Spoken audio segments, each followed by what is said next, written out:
tema lo dejo para el final, para que ya se olviden de mí. Es el último tema que vamos a tocar y es síndrome doloroso abdominal, abdomen agudo.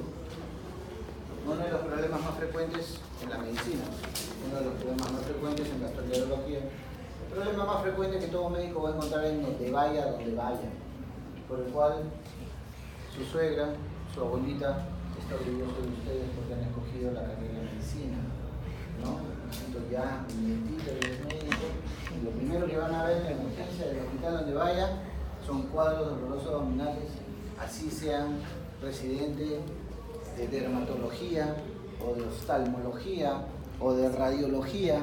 El primer año de cualquier especialidad es que aprendan a ver pacientes en emergencia, que hagan guardia. Así que esto va a ser algo del pan de todos los días, al menos durante su primer año. Y no les conviene quitarse de ahí, porque no faltará algún momento en el cual justamente la abuelita, mamá, su esposa o sus hijos tengan algún problema de estos y yo tenga que enfrentarlo y orientarme al respecto. Cuando hablamos de un abdomen agudo, hablamos de un proceso de este tipo cuando hay un dolor de inicio brusco y reciente. Es un dolor que básicamente es inesperado, como comprenderán, y que no tiene más de 24 o 48 horas.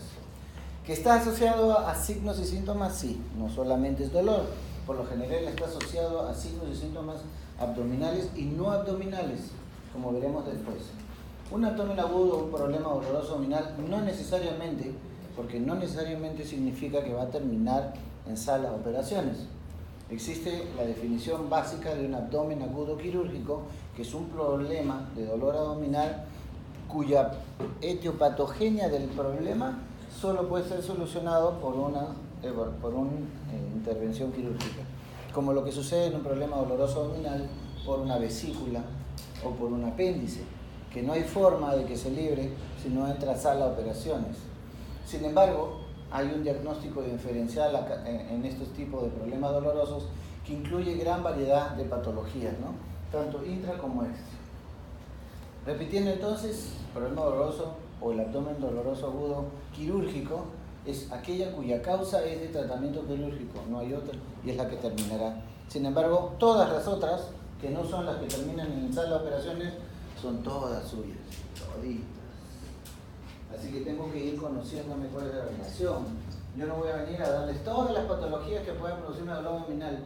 Aquí en gastro todas pueden producir dolor abdominal, desde una diarrea, una gastritis, una úlcera, una pancreatitis, una diverticulitis, una enfermedad de Crohn, una colitis ulcerativa, todo puede producir dolor abdominal. Lo que quiero es que aprendan a discriminar cómo llegar a ese diagnóstico y para eso tenemos que conocer un poco del fondo. Existe de forma separada una inervación que puede darnos una orientación al respecto. Entonces, cuando hablamos de dolor abdominal, existe una inervación muy propia del peritoneo que nos puede orientar a cómo se están desarrollando los hechos dentro de la cavidad abdominal.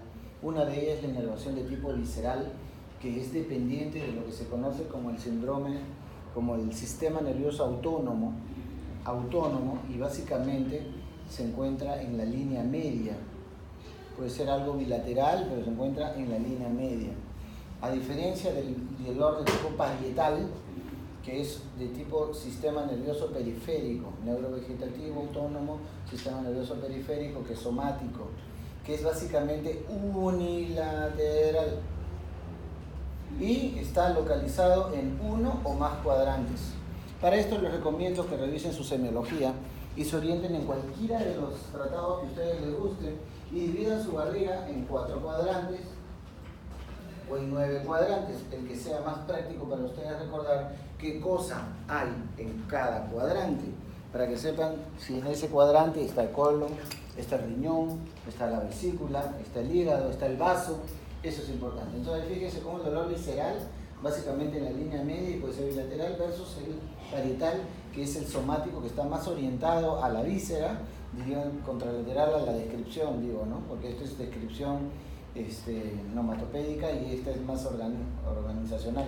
Esta va al órgano, dolor localizado en uno o más cuadrantes, dependiendo de.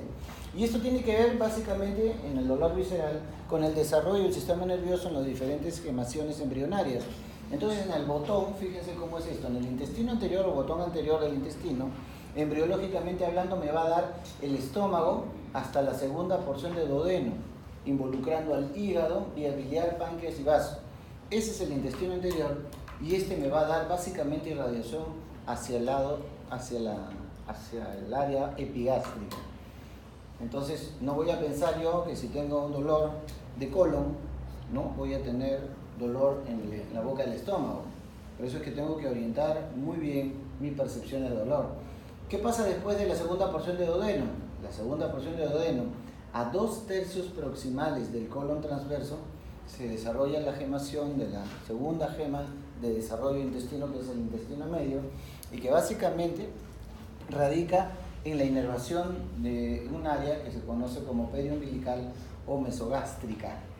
Y a diferencia de la última gemación, que va a dar el intestino posterior al colon transverso distal hasta el borde anal, me da un dolor a nivel del área suprapúbica, o también conocida como hipogastrio, ¿no? El desarrollo de estas 3 gemas desde el punto de vista embriológico me va a orientar fácilmente a que ustedes sepan a dónde me estoy refiriendo. Por eso me llama muchísimo la atención en muchos casos cuando vemos un dolor mesogástrico a nivel periumbilical, me digan que puede ser una enfermedad ulceropéptica, ¿no? Todas esas cosas tienen que irse acordando porque les va a servir para hacer el diagnóstico diferencial y quedarse con algo mucho más marcado. Esto es lo mismo donde hemos conversado de que el tipo de inervación del peritoneo visceral es por el sistema nervioso autónomo, inervación bilateral, y el parietal básicamente es unilateral y por los nervios somáticos, ¿no? Esto es lo que hemos revisado de la parte embriológica y de inervación. Entonces, básicamente, ¿qué me va a producir el dolor visceral? Fíjense las características, ahora vamos sumando a la localización, vamos sumando la característica. Es por inflamación, es por falta de oxígeno del área, isquemia, por distensión, sobreextensión de la parte muscular o del tejido, por tracción, por presión o por infiltración tumoral de los nervios sensitivos. El dolor básicamente puede ser sordo, puede estar prolongado, profundo. La localización en este caso aún es difusa y con frecuencia en la línea media. Es lo que sucede inicialmente con los primeros tiempos de localización de un apéndice. El apéndice no se localiza en la fosa ilíaca derecha de inicio, sino crea un trastorno y dolor primeramente a nivel de la línea media, ¿no? Que está entre mesogastrio y está entre la parte epigástrica. Entonces todo el mundo dice, de la boca al estómago, piensa que es una gastritis. Básicamente es mesogástrico, es periumbilical ese dolor. Y ese dolor les va a orientar, porque por lo general cuando ustedes hacen la historia, ¿y qué pasó? ¿Por qué está con el dolor? Si ustedes pensaban que era una gastritis o una úlcera, básicamente hasta ni siquiera tiene antecedente alimentario interesante. ¿No? Doctor, me tomó una sopita y miren que estoy con dolor. O sea, ya de ahí nomás, si vienen con antecedentes de dolor en la boca del estómago, alrededor del ombligo, y no les parece, y eso ya depende de su intuición y del ojo clínico que vayan desarrollando, que lo que él les refiere de que produjo el dolor, porque se comió solo un pan con soledad, ni siquiera con chicle, y le produjo dolor, tenemos que sospechar en algún problema. Fíjense que este tipo de dolor está mediado por las fibras C aferentes, localizadas en la pared de las vísceras huecas y en la cápsula de los órganos sólidos. Por eso que este dolor en su inicio puede procesarse por inflamación o por distensión, y esto es lo que caracteriza en muchos casos al dolor, por ejemplo, de la hepatitis aguda, ¿no? ¿Qué sucede en la hepatitis aguda? Inflamación del tejido hepático, y eso conlleva a, porque no hay inervación parénquima hepático. Pero ¿qué es lo que sí está inervado? La cápsula de Gleason. Si la cápsula de Gleason se ve influenciada no solo por la inflamación adyacente, sino por efectos de la inflamación y la distensión, es que vamos a tener un dolor que en un inicio el paciente no lo refiere solo en la boca del estómago y el mesogastrio. Y las fibras C aferentes, que se encuentran justamente en la víscera hueca o en las cápsulas, son fibras C de conducción rápida, no lenta, llevan la información rápidamente. El dolor parietal, por ejemplo, produce irritación directa del nervio somático parietal, los que están localizados desde la D6, o sea, dorsales torácicas a las lumbares de tipo 1. Cuestión de que no es necesario que se la sepan actualmente mucho, pero sí que son parte de los nervios somáticos, porque el dolor en este caso, como son mediados por fibra C, que son rápidas, y A delta, que son más todavía, está bien localizado, es intenso y es rápido, agudo, intenso y bien localizado. Eso le da una característica, porque cuando nosotros tenemos irritación permanente, sorda, prolongada, ya muy probablemente no necesita tratamiento quirúrgico de fondo, sino que es un proceso inflamatorio, a diferencia de los parietales, donde ya hay localización, y estos son hallazgos en relación a peritonitis, que son básicamente tejido peritoneal adyacente al órgano inflamado. Por eso es que este está localizado sobre el área. Primero empieza una apendicitis con el dolor visceral referido a la línea media, y luego pasa a ser parietal cuando el peritoneo del órgano se ve influenciado por ello. Entonces, qué importante es recordar los dos tipos de dolor a la hora que yo evalúo a un paciente. Otras cosas son el dolor referido o el dolor cambiante, ¿no es cierto? Ya son cosas un poquito diferentes, porque en muchos casos se influencia sobre el dermatoma correspondiente, porque se ve afectado por las terminaciones sensitivas que salen de la médula espinal. Y por ejemplo, este dolor referido está originado porque son estructuras viscerales profundas, pero la presentación de localización superficial es distante al estímulo primario, o sea, no se localiza justamente en esa zona, y es lo que sucede, por ejemplo, como dolor referido a lo que pasa con la vesícula. Cuando ustedes tienen la vesícula inflamada, el dolor inicial orgánico por la víscera es epigástrico o mesogástrico. Y después, cuando se irrita el peritoneo que bordea a todo el proceso inflamatorio vesicular, ya ustedes tienen un dolor que el paciente dice, lo tengo acá. Ustedes palpan y ven la masa, la inflamación, le ponen el dedo y hay dolor. Sin embargo, el dolor le dice a ustedes, el dolor se me va atrás, doctor. Tengo dolor en medio cuerpo, doctor, el dolor se me va al brazo. Por eso se le llama a la vesícula, al dolor de la colecistitis, el infarto del lado derecho. Hasta el hombro puede doler por esa situación, ¿no? Entonces, incluso el apéndice, por ejemplo, el apéndice puede causarme ese tipo de... Cuando el apéndice es retrocecal, puede causarme problemas de dolor a nivel del lado derecho. ¿Y a través de dónde? Hacia el flanco, o sea, hacia arriba. Y estos dolores pueden ser malinterpretados como litiasis renal o como trastornos del colon. Entonces hay que tener cuidado con eso. Otro dolor de este tipo, por ejemplo, es el referido al hombro por el nervio frénico, o sea, por el nervio que irriga o que inerva al diafragma. Y esto puede ser irritado básicamente cuando entra aire, cuando hay líquido o sangre. Pues tengan cuidado con este tipo de dolores, sobre todo con el cambiante, porque se produce en el curso de toda una patología, como lo que sucede con la apendicitis que ya hemos hablado, o como la colecistitis, y esto puede llevarlos a ustedes a confusión. Qué importante cuando yo veo un problema doloroso abdominal, chicos, lo importante es recordar siempre estas 4 cosas. Recuerden siempre la historia clínica completa. Evalúen desde que el pata o el paciente estaba caminando sin problema hasta que empezó. Ahí es donde ustedes tienen que trajinar. Un interrogatorio debe ser minucioso para saber de qué se está tratando y cómo evolucionó, y el dolor dónde empezó y cómo evolucionó. Y el otro es la exploración sistemática, o sea, el examen físico.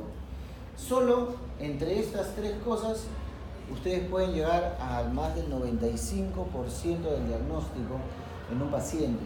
Claro que pueden haber dudas, pueden haber algún tipo de objeciones, y para eso está el último punto, el desarrollo y solicitud de exámenes complementarios en un paciente con dolor abdominal para poder llegar al fondo del problema.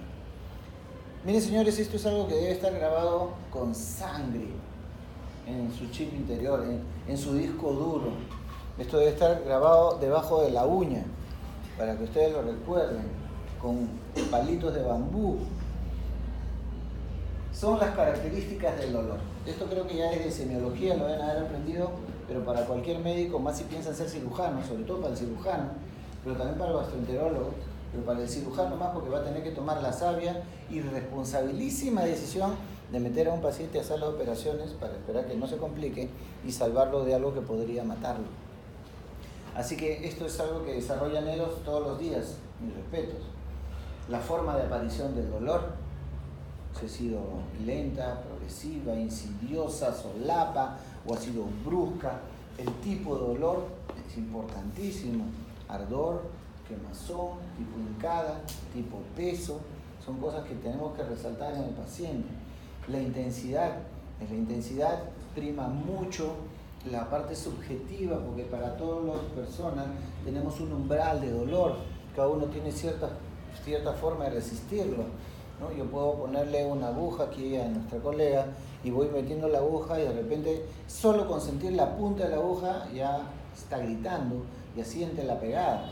Si la pongo a su colega del costado, de repente aguanta más el dolor y meto media aguja y ella, si bien le puede doler, no reacciona, no responde. El umbral de dolor da este tipo de reacción. Medir la intensidad puede ser bastante subjetivo en un paciente y hay que ver qué pacientes pueden presentar alteración de la intensidad, porque eso sí, por eso se les hace unas tablas.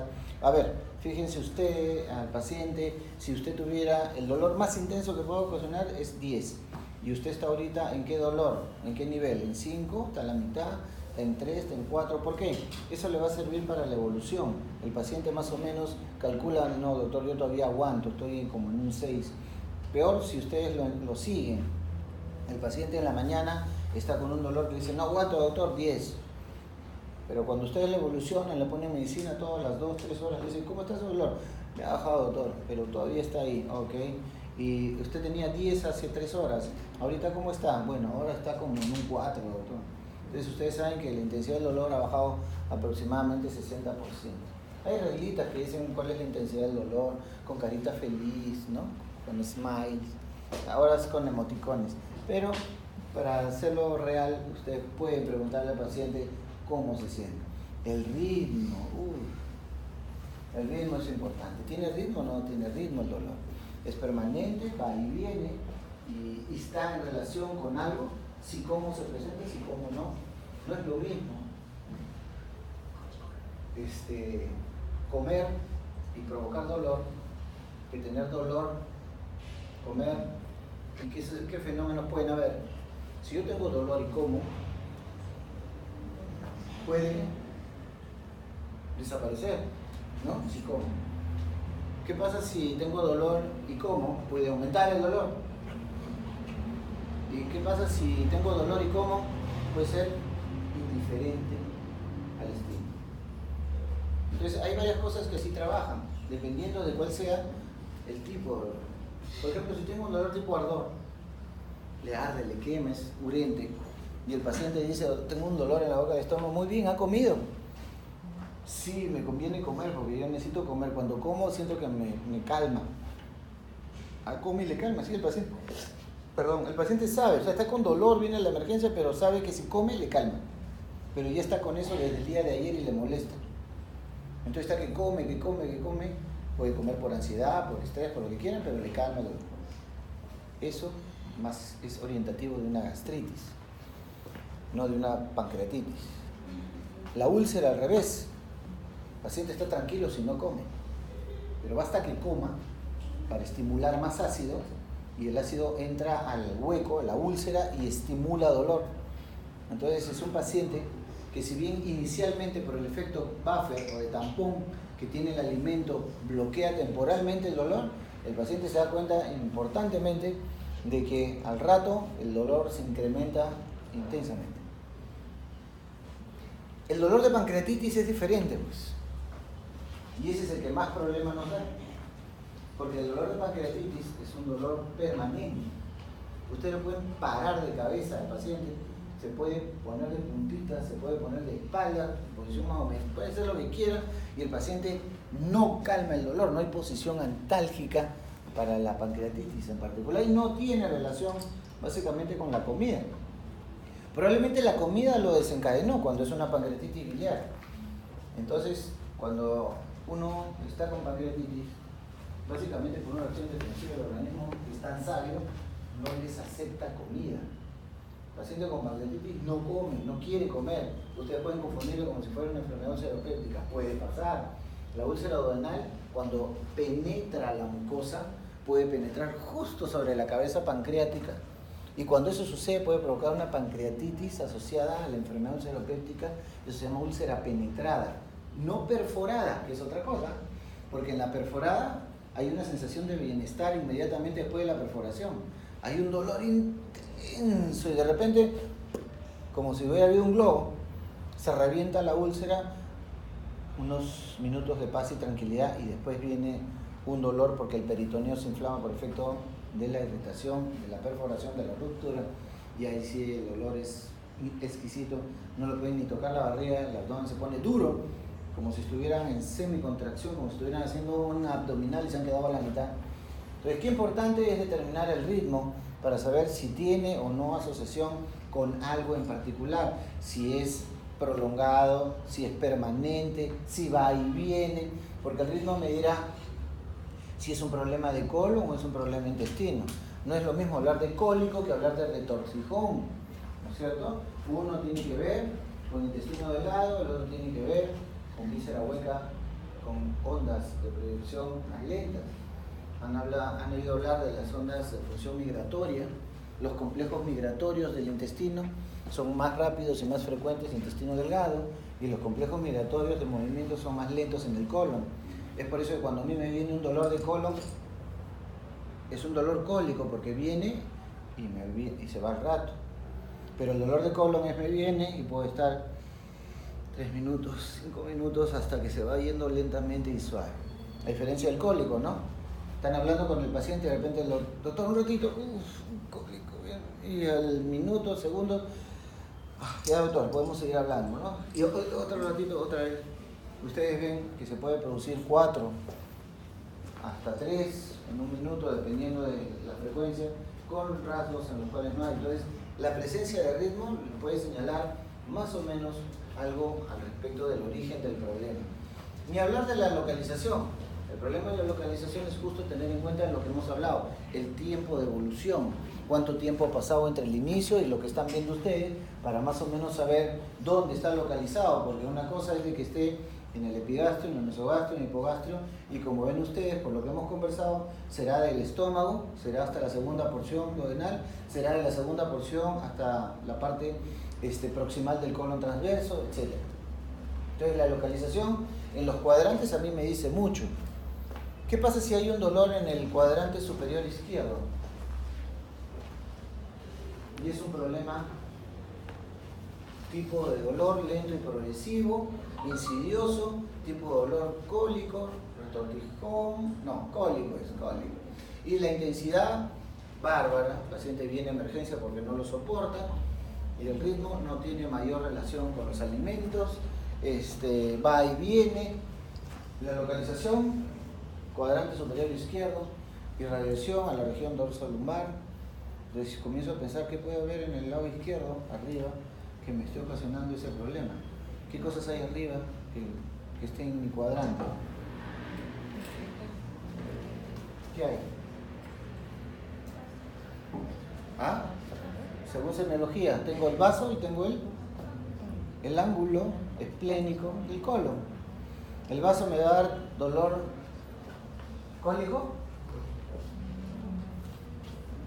Así que por ahí nomás yo voy descartando, porque el vaso es una víscera más sólida que hueca, ¿no? Es una esponja, para ser más claro. Por eso que ustedes tienen dolor cuando corren y hacen un esfuerzo espectacular en el lado izquierdo. El vaso a ustedes le da aproximadamente 150 o 150 centímetros cúbicos más de sangre para oxigenarse cuando ustedes hacen un esfuerzo.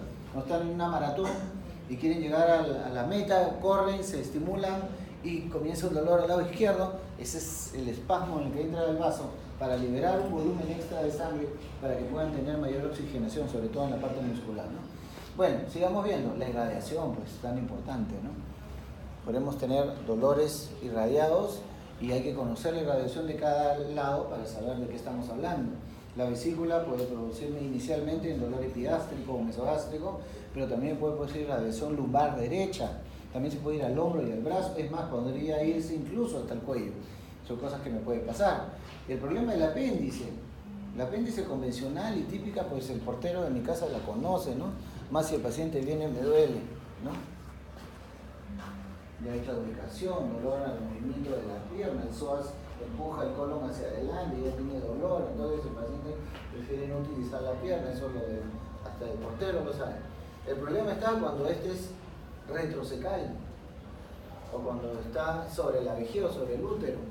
Cuando hay este tipo de cambios, ahí viene el problema, y esos son los que más los lleva a ustedes a la parte legal, esa es la que los lleva a ustedes al Palacio de Justicia, las atípicas.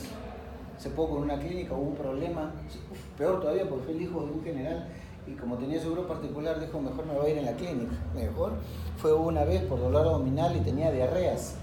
Entonces tenía diarrea, dolor que iba y venía, se sentía más o menos, todavía tenía algo de apetito. Le dijeron es una diarrea infecciosa, le dieron su ciclo, que haga dieta y se va. A las 8 horas, 6 horas volvió a repata con mayor dolor, igual con diarreas. Y ya se le fue quitando el apetito, lo volvieron a catalogar como deshidratación, le pusieron su suerito, le dieron su antibiótico y lo mandaron a su casa. Al día siguiente, el pata en la mañana, viene ya con su mamá deshidratado, con su papá. ¿Qué es lo que sucede? Está mal, no se lo quiso llevar. Otra vez volvieron a actuar por lo mismo y lo llevaron al consultorio del especialista, en este caso el gastroenterólogo, para ver qué estaba pasando, porque el paciente se empeoraba en lugar de mejorar.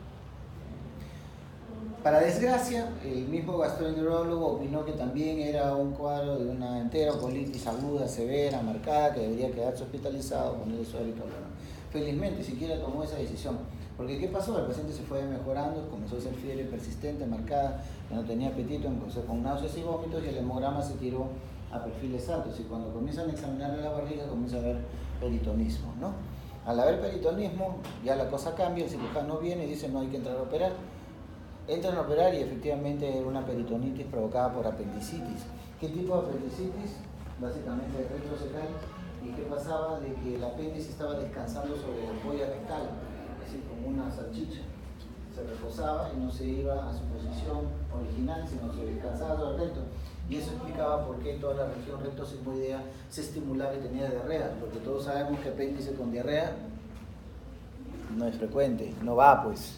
¿No? Siempre es estreñimiento con dolor, pero dolor en fosa, dolor en cuadrante del derecho con diarrea, por favor. O sea, la cosa es que ahora hay un problemón en el Palacio de Justicia, denunciados por negligencia, desde el especialista que lo vio hasta los de emergencia que lo dejaron ir. Tomen en cuenta este tipo de circunstancias. Más vale, señores, en salud, pecar a veces un poco por exceso que por defecto. En salud hay que pensar mal, en muchos casos primero, antes que bien, y irse un poquito más allá o excederse en alguna solicitud con cierto arraigo en la racionalidad, por supuesto, ¿no? Otra cosa es la duración y la evolución. Y sobre la duración hay que pensar que hay causas extradigestivas que causan dolor intraabdominal, ¿no? Ojo con eso, la neumonía, el infarto, son situaciones que pueden producir dolor intraabdominal, pero hay que reconocer los datos. Otra es la actitud del paciente. Hay pacientes que vienen pero con chipunes, ¿no? Vienen para ponértelo en la cara, de frente. Oye, quiero que me atiendan. Viene caminando, hasta chorado, viene, ¿sabes qué? Porque me está doliendo, me está doliendo. Quiero que me atiendan, así no voy por consultorio.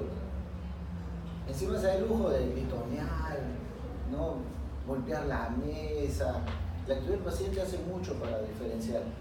Y en muchos casos la actitud del paciente determina algunos procesos dolorosos que no son quirúrgicos, que para explicarlos son un problema. Los síndromes dolorosos de los ángulos esplénico y hepático del colon, en los casos de intestino irritable, sobre todo colon irritable, son cuadros dolorosos provocados por un ángulo agudo o bien marcado en el ángulo esplénico o hepático. Un colon lleno de gases, un colon irritable, produce espasmos segmentarios y un espasmo que no se resuelve con facilidad. Y en un paciente pues con un umbral bajo de dolor, en un paciente estresado, deprimido, depresivo, que busca atención, como son este tipo de pacientes, pues la actitud ya nos está diciendo mucho. Ojo con ese tipo de cosas. Y los síntomas y signos acompañantes. De todas maneras, siempre tienen que pensar que hay pacientes que pasan desapercibidos porque no manifiestan mucho las cosas. Tuvimos el caso en el hospital de un apéndice perforada con peritonitis, que tuvo que abrirse como al día 10. ¿Por qué al día 10? Porque el pata decía que tenía dolor en el lado derecho y después desapareció el dolor. Y aparentemente no había mayor molestia, pero el pata comenzó a perder el apetito, comenzó a hacer fiebre, comenzó a bajar de peso, hasta que en una de esas el cirujano dijo que me parece que hay dolor acá, mejor vamos a entrar. Entran y encontraron un plastrón en el área apendicular. El paciente había hecho una peritonitis por efecto del apéndice, pero el paciente no demostraba mayor cosa, no decía que tenía mayor dolor, no había tenido náuseas ni vómitos, solo se le quitó el apetito. Ese tipo de cosas son un problema de diagnóstico. El paciente es el paciente y no cabe duda, pues no hay solo enfermedades, hay enfermos, hay la enfermedad en cada tipo de paciente, como las náuseas y vómitos que acompañan a muchas patologías, ¿no? Las náuseas, todas las náuseas las mandan al gastroenterólogo. ¿Tienes náuseas? Sí, es problema de gastro. ¿Problema de náuseas? Sí, problema de gastro. Vaya al gastroenterólogo. Y esas náuseas son espectaculares. El paciente viene con náuseas. ¿Y desde cuándo tiene la náusea?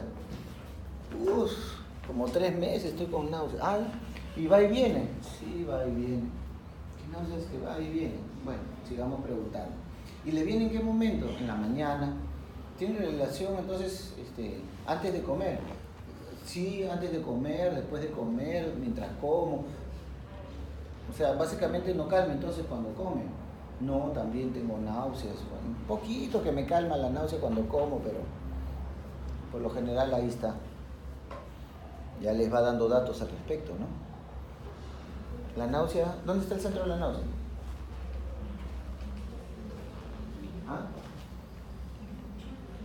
¿Dónde? Mándense. ¿Está en el hígado? ¿Está en la vesícula? ¿Está en el estómago? Está en el tronco cerebral. Ahí está el centro de la náusea.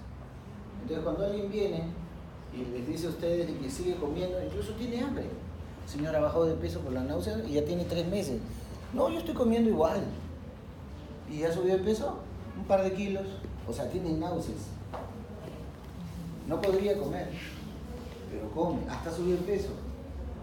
Ustedes van maquinando qué es lo que pasa con ese tipo de sensaciones, ¿no? La náusea digestiva es muy característica, porque la náusea es un mecanismo de defensa del organismo para protegerse y eliminar elementos que estén causando daño, molestia, irritación o algo en el estómago o en el intestino. Es por eso que la náusea es permanente. Abro el ojo y ya estoy con náusea. Eso pasa en muchos pacientes ansiosos, nerviosos, deprimidos, con cólera, con ira, que están preocupados del examen, que me van a jalar, que mi papá ya no va a comprar mi carro, que no va a dar gasolina para... Ya no. Ustedes están en estrés completo. El estrés produce náuseas. Y no quiere decir que esté mal el estómago, no quiere decir que hay una úlcera, que tengo gastritis. ¿Es un factor coadyuvante para úlcera y gastritis? Claro que sí, pero la náusea no es por eso. Si la náusea le permite comer a ustedes, entonces es digestiva. Más bien, cuando se comporta como un elemento que no les deja comer, a eso es lo que hay que preocuparse. Esas náuseas matutinas, esas en cuanto ustedes abren el ojo, y activaron el sistema reticular ascendente cerebral, y ahí se activa todo el mecanismo intracerebral. Liberación de una serie de sustancias que ahora terminan en ser nauseosos, pero que les permite tomar su desayuno. ¿Y vomita, señor? No vomita. Ya solo por eso se van dando cuenta. Si la náusea es muy intensa, puede llegar al vómito. Pero incluso el vómito, en esas características, ustedes lo ubican, porque el vómito puede ser no relacionado al sistema digestivo. Náuseas y vómitos pueden ser los primeros síntomas de una migraña. ¿Algunas migrañas por acá? ¿No? ¿Sí?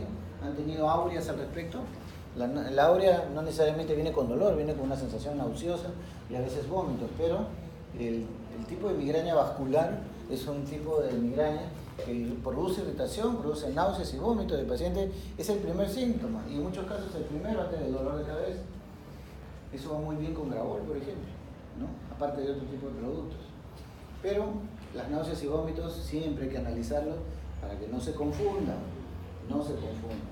Por ejemplo, en pancreatitis ustedes se pueden confundir con una náusea y vómito. El paciente puede estar con cierto dolor en la boca del estómago, pero náuseas y vómitos que no lo dejan comer. Y que si come puede hasta vomitar y empeorar el dolor. Uno se confunde con que hay los que menos conocen dicen una gastritis, los que más conocen podría diferenciarse de una úlcera. Otra cosa es la falta de eliminación de gases y materia fecal, ¿no? Como sabrán ustedes y como hemos conversado, el paciente estreñido puede acumular gases, ¿no es cierto? Porque no va a poder ir al baño a eliminar con facilidad los gases. Entonces, el hecho que no vaya al baño significa que haya falta de eliminación. Sin embargo, esta condición en un paciente que no es estreñido es extraño. Por eso es tan importante ver cuál es la calidad defecatoria y cómo hace deposición.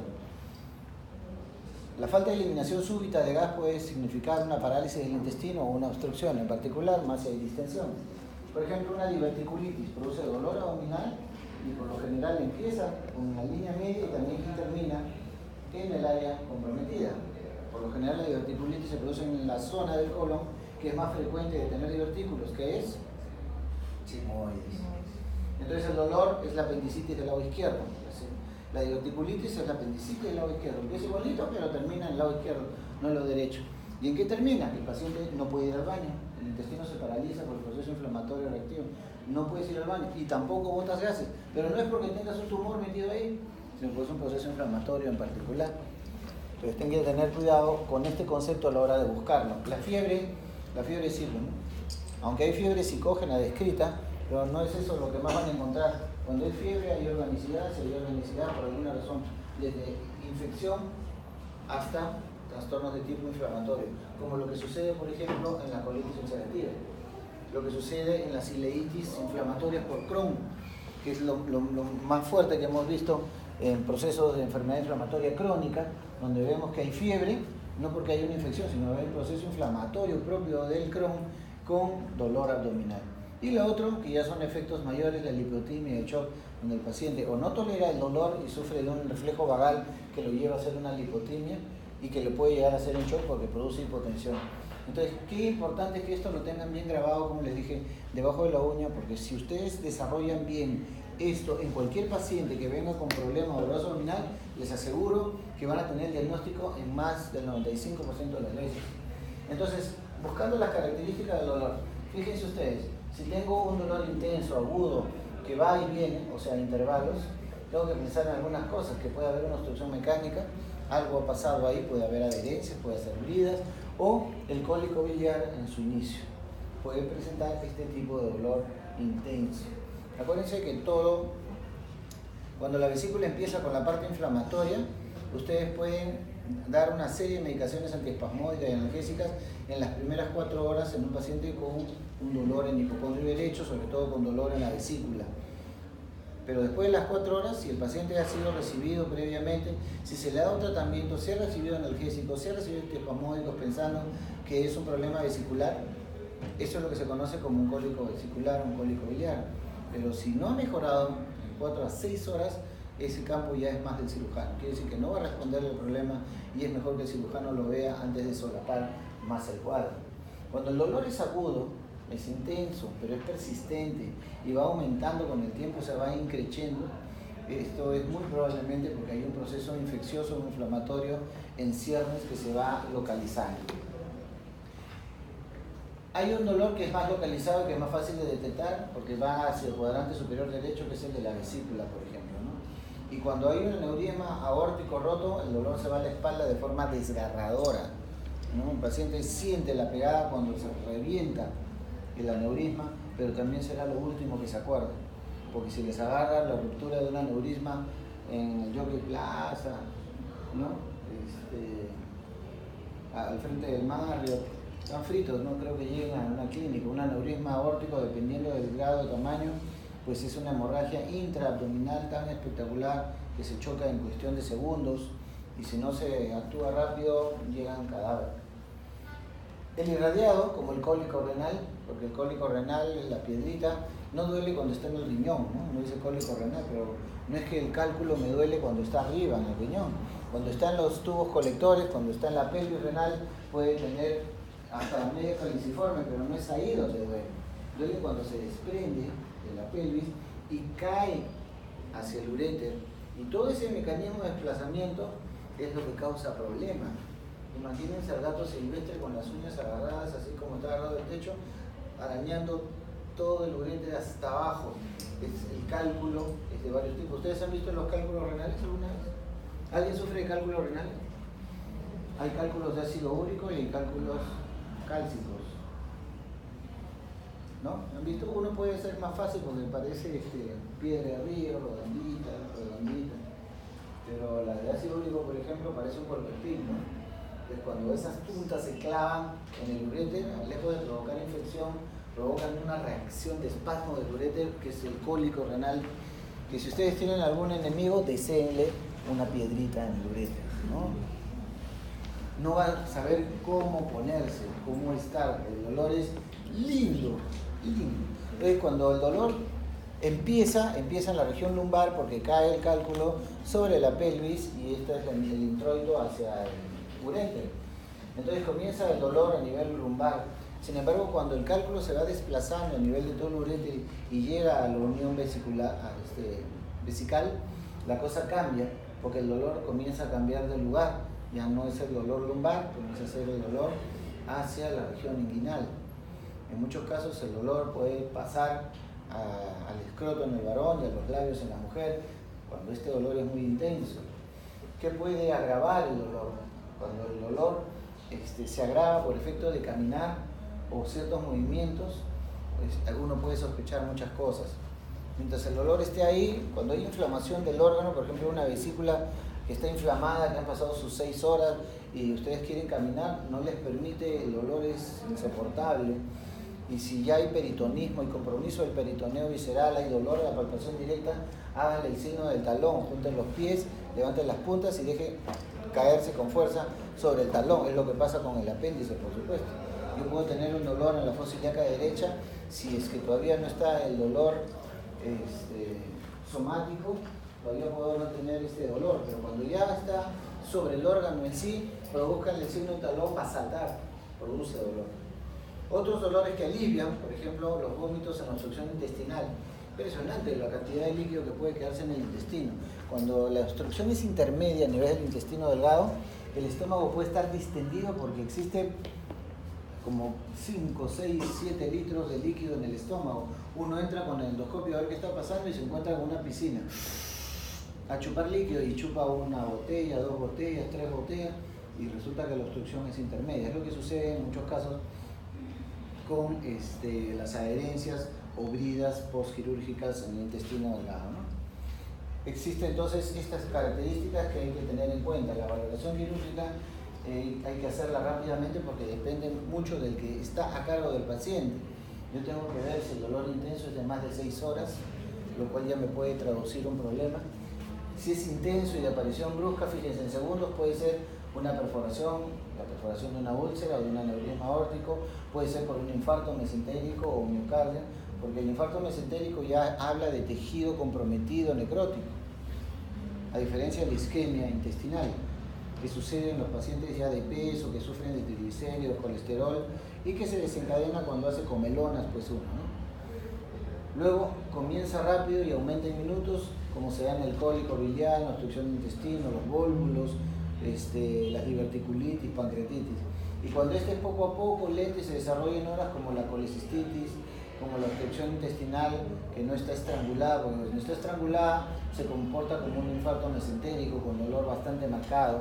Los embarazos ectópicos que van creciendo poco a poco, los tumores penetrantes que se van perforando lentamente.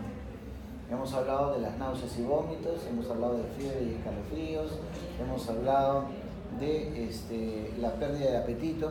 Ahí es un factor interesante porque una cosa es la pérdida de apetito por un problema orgánico y la otra es la pérdida de apetito por efectos psicógenos. Por eso es que el depresivo pierde el apetito, el ansioso aumenta las ganas de comer. En estos casos, la anorexia o la pérdida de apetito es porque está debido a un proceso orgánico que está en cierre. Punto importante. Otra cosa es de que el paciente dice, no tengo hambre, sin embargo no bajó de peso, no focaliza el dolor y no tiene mayor problema. El dolor abdominal en la mujer sí, para variar, nos complica la vida como siempre, hasta en la emergencia, ¿no? No voy a decir nada, Otra cosa es el dolor abdominal.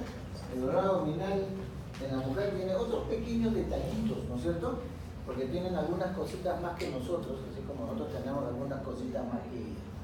Pero entre esas cositas más que ellas tienen, hay que averiguar esto.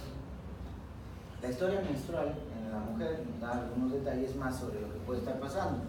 Sobre todo en estos casos. Endometriosis es un proceso diagnosticado porque es endometrio fuera de lugar, no está dentro del útero, sino que es tejido endometrial fuera de. Muchos de los casos en los cuales hay endometriosis son por efectos o congénitos, una alteración en el desarrollo embrionario, o porque ha habido aborto. Cuando hay aborto y hay legrado, también puede aparecer este tipo de situaciones. Entonces es tejido endometrial fuera de lugar y reacciona como el tejido endometrial que está dentro del útero. Entonces cuando ustedes sangran, cuando hay menstruación, así como el tejido endometrial dentro del útero sangra, que es lo que produce la menstruación, el tejido endometrial fuera del lugar tiene receptores iguales para hormonas, así que va a sangrar pero fuera del útero.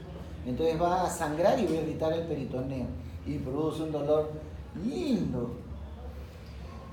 Otra cosa es las pérdidas vaginales asociadas al dolor, y cuando esto está en inicio del ciclo más descenso hay que estar atento de la enfermedad pélvica inflamatoria. Si esto se da en el inicio de la menstruación y hay un dolor intenso, agudo, rápido, en la ruptura del quiste ovárico es importante. Y el otro, cuando el dolor está en la región suprapúbica o hipogástrica y encima hay amenorrea, no ha arreglado en los últimos 2 meses y está en edad fértil y usa chimpones y tiene el número 10 en la espalda, entonces cuidado, porque puede ser un ectópico, ¿cierto? Y tener cuidado con esas situaciones que siempre se dan. Llegaba al hospital en un consultorio porque decía, ¿qué sucede? Yo estaba llevando medicina interna y llega una chica con una distensión marcada, y la mamá preocupadísima por la hija, lo mete al consultorio de medicina, en este caso era de gastroenterología. Y el doctor desde que la vio se rió y la señora, le dijo, señora, ¿para qué me lo trae? Porque está con molestia y confort abdominal. Mire cómo le ha crecido la barriga a mi hija. Entonces, que se eche un ratito, y el doctor nos decía, mire mamá, mientras él lo examinaba, se sienta el doctor y le dice, vamos a tener que transferirla a otro departamento. ¿Por qué? Si está con distensión y encima está con náuseas y vómitos. Sí, pues señora, tiene casi 12 semanas y es porque tiene que ir buscando un nombre para el bebé. La señora entró en convulsiones, por supuesto lo mandó al doctor, lo iba a denunciar, lo amenazó con que era improfesional, que teniendo un tumor en la barriga encima le diga que era un embarazo. Era obvio, porque nos dimos cuenta cuando la patita le empujaba la barriga. Pero sí, así sucede cuando pasa, o pasa cuando sucede. Hay que tener en cuenta que las amitas tienen otra forma de enfrentarse, entonces tienen que tener en cuenta las rupturas del quiste ovárico, el sangrado intermenstrual, que es también otro problema, se da no solo por la endometriosis, sino porque hay una menstruación en el día 14, en el día 14 hasta pueden sangrar, entonces tengan cuidado con eso, con los ectópicos. Otra cosa son los antecedentes, cuidado con el dolor en aquellos pacientes que han tenido varias cirugías, así hayan tenido una, hay que pensar siempre en las adherencias. El paciente está con dolor inicialmente, pero ustedes le hacen hemograma y el hemograma no hay leucocitosis, no hay desviación izquierda o muy discreta. Le hacen proteína C reactiva y no tiene mayor elevación, no hay signos de inflamación indirecta, nada. Lo hidratan al paciente, lo ponen en NPO, reposo absoluto y se quita el dolor. ¿Qué pasó? Pero tiene el antecedente, por ejemplo, de haber sido operado de una vesícula. Entonces, ya habiendo entrado a una cavidad abdominal, esto aumenta como diagnóstico. No se entra a operar adherencias si calma médicamente. Cuando ya el tratamiento médico es inútil y los dolores se persisten, entonces recién se entra de la, porque comprenderán ustedes que cada vez que se entren a una operación por adherencia seguirán apareciendo más adherencias. Otra cosa es la isquemia mesentérica en aquellos pacientes con trastorno periférico, ateromatosis vascular o coronariopatía, pero sobre todo a nivel, así como hay las coronarias obstruidas por sarro, también están las mesentéricas obstruidas por sarro. Y eso se da mucho en aquellos pacientes que tienen su buen apetito, su buena barriga, su buen dolor cada vez que comen. Pueden estar comiendo chicharrón, camote, para ellos tuvieran gula, y comen, y cuando terminan están con dolor. Un dolor marcado que solo calma el reposo y la hidratación, y puede estar un par de días así hasta que se libera, y es porque hay una isquemia mesentérica de por medio. La otra es la neoplasias, porque pueden producir obstrucción puede producir distensión y ahí sí no hay eliminación por evidente. Pero cuando hay una neoplasia de este tipo que produzca obstrucción, ustedes lo van a notar porque el paciente ya está en otras condiciones, ¿no?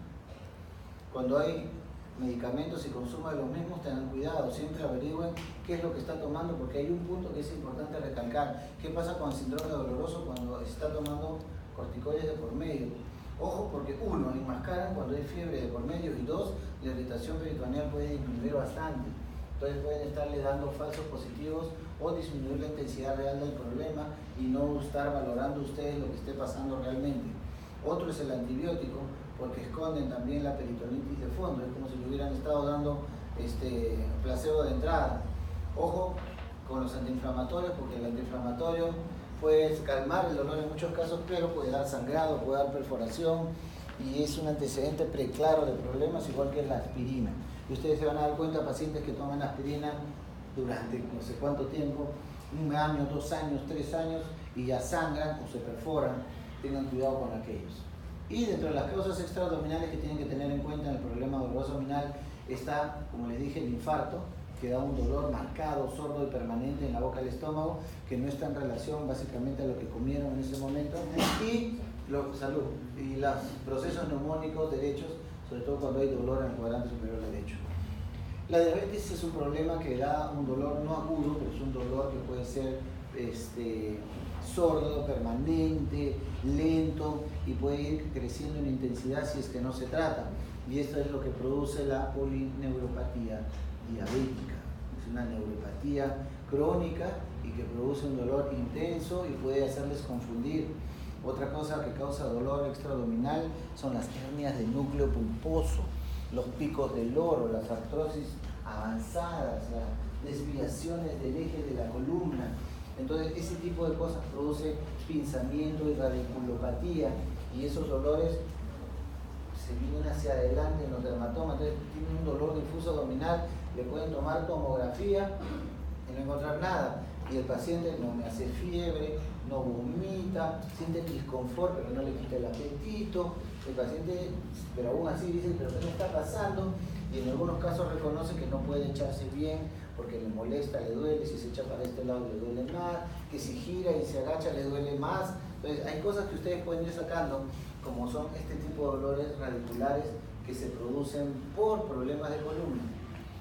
El estado general les dice más o menos lo que hay. Siempre tienen que tener cuidado que el paciente no entre este estado en su cara pelada, que no llegue en este estado cuando ustedes lo están viendo, porque este estado significa un avance del proceso de fondo y esto puede ser una sepsis por lo general, si es intraabdominal, a gram negativos o a anerobios, y las sepsis siempre son un problema mayor. En la de riesgo aórtico no les da mucha chance porque si es pequeño y ha reventado, el paciente puede estar inquieto o incómodo con todas las posturas porque hay irritación peritoneal por la sangre y no lo deja tranquilo, ¿no? Y el otro lado es la peritonitis. El paciente con peritonitis es un abdomen duro y no se puede mover, él prefiere estar tranquilito, no moverse, quieto, y en muchos casos hasta trata de retraer la presión del abdomen y prefiere estar con las rodillas retraídas para tener el abdomen suelto y laxo. Eso puede suceder. Entonces, señores, esta es una parte diferente de la semiología. No se olviden de hacer una anamnesis marcada, minuciosa, de hacer una exploración general y sobre todo en la parte abdominal. Esta es parte de semiología y no puedo dejar de recalcárselo, es la inspección, mirar, la palpación, percusión, auscultación, todo lo que ustedes aprendieron en semiología. Solo que les recomiendo algo y es la sucesión del examen. Después de la inspección, o sea, de mirar el abdomen si hay deformidades, si hay algo lácteo, si hay rectación. Vimos a un paciente hace poquito, baja de peso, se le quita el apetito, antecedentes de una operación de vesícula complicada con peritonitis. Y el paciente desde diciembre está peloteándose en emergencia porque tiene dolor abdominal, náuseas y vómitos. Lo hidratan, está 1 día, 2 días, se mejora, tolera la vía oral, a su casa. Tolera la vía oral de nuevo, a su casa. De esa forma estuvo viniendo en diciembre, vino en enero y luego vino a fines de febrero para marzo. Y el asunto era simplemente dejarlo tranquilo y ustedes se dan cuenta que cuando lo estimulaba solo con líquido se veía el asa intestinal cómo se distendía. y era lo que se conoce como rectación, el movimiento intestinal por sobre la pared, ¿no? Y era algo especial porque este paciente me había hecho una brida después de la operación, una brida sobre el asa intestinal delgada, no era sobre el colon, pero se veía porque el paciente había bajado tanto de peso que era evidente que era la rectación. Bueno, sobre eso había que trabajar, se entró a operar después de 4 meses de estar sufriendo con las adherencias, iba, venía, y era una brida gruesa, así como el colgador de ropa, el gancho de colgador de ropa, así gruesa. Muy bien, entonces les recomiendo, señores, de que después de la inspección hagan auscultación para no alterar los ruidos intestinales. Primero miren la pared y luego ausculten, y después de auscultar ya palpen o percutan. Pero mucha gente, por seguir ciertos lineamientos, hace inspección, palpación, ¿no? Está machucando, palpación superficial, palpación profunda, mete la mano, estimula. No se extrañen de que a la auscultación el paciente esté con unos borborismos de la patada y lo confunda, pues, porque hay estimulación motora después de la palpación. Así que primero inspección, luego auscultación, luego palpación o percusión. El tacto rectal y el tacto vaginal, señores, hasta tacto rectal podría ser, pero el tacto vaginal, a menos que estén en provincias y no tengan a nadie que los acompañe, ni se manden, no se pasen de los, no sean vivos tampoco. Cuando hay este tipo de problemas, a menos que estén en provincia, ¿no? Que quieren descubrir realmente por un efecto académico, de solidaridad médico, que si se les prendió hagan un tacto vaginal, pero siempre, así estén en donde sea, llamen a quien sea mujer que esté a su lado, porque no saben el problemón que puede ocasionar esto. El problema. Más si creen de que es una persona mujer y que no ha tenido relaciones, pueden provocar un problema de fondo impresionante. Así que el tacto rectal, de repente, si es que el pata se lo acepta, porque tampoco es fácil hacer un tacto rectal, menos en hombres, ¿no? Para las mujeres, como que no hay tanta descomplacencia, más bien es más para el tacto vaginal, pero en los varones pueden tener una reacción férrea. En las hemorragias digestivas, por ejemplo, le decimos que tenga melena, pero el paciente no les trae muestra de heces. ¿Cómo lo tienen que hacer? ¿Cierto? Y el tacto rectal en muchos pacientes no es nada fácil. Nadie les va a facilitar el trabajo en ese sentido y tienen que hacer uso de su encanto personal para poderlo convencer de que por favor se dejen hacer un tacto para ver cómo está de vuelta. Y el otro es la punción abdominal. La punción abdominal ya es un mecanismo invasivo, es una aguja, con eso no voy a tratar porque esos son parte de los mecanismos de distracción. Entonces, señores, cuídense al evaluar un síndrome doloroso abdominal. El problema doloroso abdominal depende de que ustedes conozcan la patología abdominal siquiera de alguna forma. Revisen sus divertículos, porque divertículos puede haber en todo el colon, pero el más conocido es al lado izquierdo, ¿no es cierto? Pero pueden tener también un cuadro muy semejante a un apéndice, una diverticulitis en el lado derecho, y no por eso confundirse, pero tengan mucho cuidado. Las litiasis renales, los infartos mesentéricos, las perforaciones por úlcera, la gastritis, la pancreatitis aguda, todo eso tiene una relación y tiene un cuadro que ustedes deben conocer. Para eso son las clases nosológicas, pero con respecto al dolor, tienen siempre que atender a ese tipo de cosas. ¿Todavía, no es cierto? ¿Ah? Justo. Si hay alguna pregunta.